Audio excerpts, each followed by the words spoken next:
Even dictators need friends, and the bromance between Xi Jinping and Vladimir Putin has been going strong for over a decade.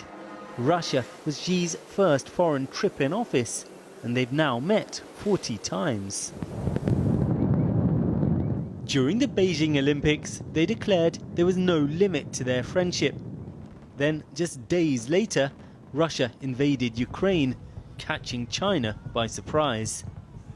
But dear friends, as they call each other, stick together.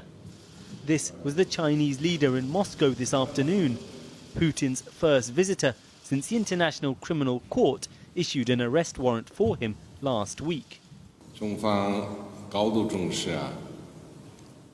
China attaches great importance to China-Russia relations because we are each other's biggest neighbouring country, as well as strategic partners. The reason the world is watching this public display of affection, of course, its possible impact on the war in Ukraine.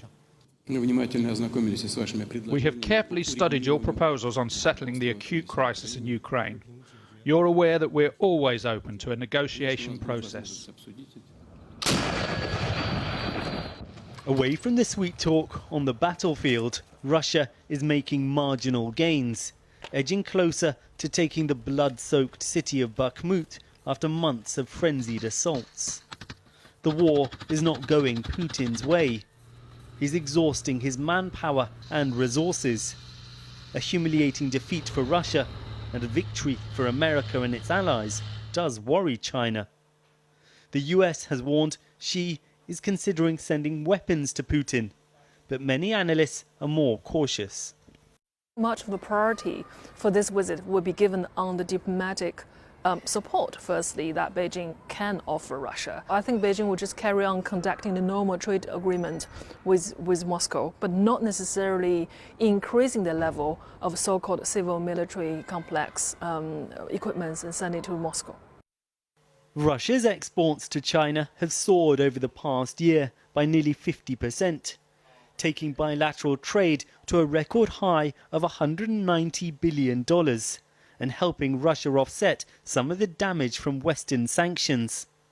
But that pales in comparison to China's links with the European Union, valued at more than 4 times that. That relationship would be at risk if China began providing Russia with lethal aid. But China has been happy to hold military drills like this one in the Gulf of Oman alongside Russian forces, and has been exporting dual-use technology already. But China is now also positioning itself as a peacemaker on the global stage, recently brokering a resumption of ties between arch-rivals Saudi Arabia and Iran.